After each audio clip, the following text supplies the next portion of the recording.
Le ciel ne doit pas être vu seulement dans le sens de la hauteur qui nous domine, car cet espace infini possède aussi la forme de l'intériorité de l'homme.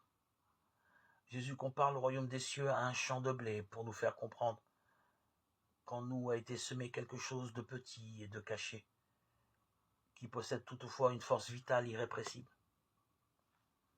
En dépit de tous les obstacles, la graine se développera et le fruit mûrira. Ce fruit sera bon uniquement si la terre de la vie est cultivée selon la volonté de Dieu. C'est pour cela que dans la parabole du bon grain et de l'ivraie, Jésus nous avertit qu'après l'ensemencement fait par le Maître, pendant que les gens dormaient, son ennemi est intervenu et a semé l'ivraie.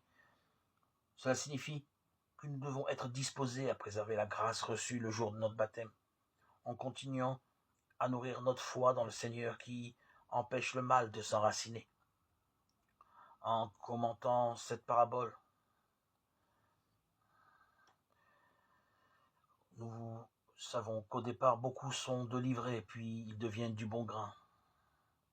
S'ils n'étaient pas tolérés patiemment comme quand ils sont mauvais, ils n'arriveraient pas à ce changement louable. Dieu peut parfaitement donner à quelqu'un le don de parler en langue, pour lui permettre de communiquer avec quelqu'un d'autre, qui parle une autre langue. Le Saint-Esprit est souverain dans la distribution des dons spirituels. 1 Corinthiens 12, 11. Imaginez combien de missionnaires pourraient être plus efficaces si au lieu d'être forcés d'étudier les langues, ils étaient immédiatement capables de parler celles de leur public. Pourtant, Dieu ne semble pas agir dans ce sens. Le parler en langue ne semble pas exister aujourd'hui comme à l'époque du Nouveau Testament, bien qu'il serait très utile. La grande majorité de croyants qui disent pratiquer le don de parler en langue ne le fait pas conformément au passage des Écritures mentionnées ici. Ces faits mènent à la conclusion que le don de parler en langue a cessé ou est en tout cas devenu rare dans le plan de Dieu pour l'Église d'aujourd'hui. Si le don de parler en langue est pratiqué dans l'Église aujourd'hui, il faut que cela se fasse conformément aux Écritures. Il doit s'agir d'une langue réelle et intelligible. 1 Corinthiens 14, 10. Parler dans le but de communiquer la parole de Dieu à une personne d'une autre langue. Acte 2, 6, 12. Et en accord avec le commandement de Dieu transmis par l'intermédiaire de l'apôtre Paul.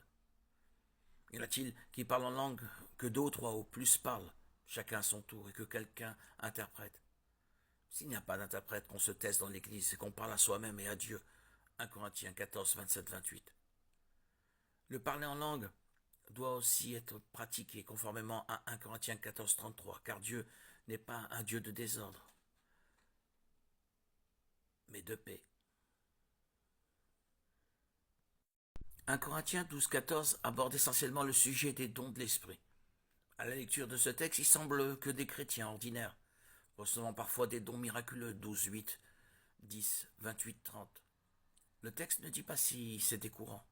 Au vu de ce que nous avons appris précédemment, à savoir que les signes et prodiges étaient là, marque des apôtres, il semble que les dons miraculeux des chrétiens ordinaires constituaient l'exception plutôt que la règle. En dehors des apôtres et de leurs proches collaborateurs,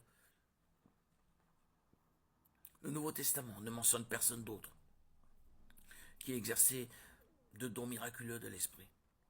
Il est important de comprendre que l'Église primitive ne disposait pas de la Bible complète, contrairement à nous aujourd'hui, 2 Timothée 3, 16, 17. Ainsi, les dons de prophétie, de connaissance, de sagesse étaient nécessaires afin de permettre aux premiers chrétiens de connaître la volonté de Dieu.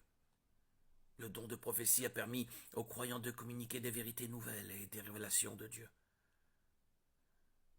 Maintenant que la révélation biblique est complète, ces dons ne sont plus nécessaires, du moins pas dans la même mesure qu'à l'époque du Nouveau Testament. Dieu guérit miraculeusement tous les jours. Il nous parle encore aujourd'hui, que ce soit de manière audible dans nos pensées ou par des impressions et sentiments. Il continue de faire des miracles, des signes et des prodiges étonnants, parfois même au travers d'un chrétien. Même s'il ne s'agit pas forcément de dons miraculeux de l'esprit, l'objectif premier des dons miraculeux était de prouver que l'évangile était vrai et que les apôtres étaient de véritables messagers de Dieu. La Bible ne dit pas explicitement que les dons miraculeux ont cessé, mais elle permet de comprendre pourquoi ils ne se produisent plus sur la même échelle qu'à l'époque du Nouveau Testament.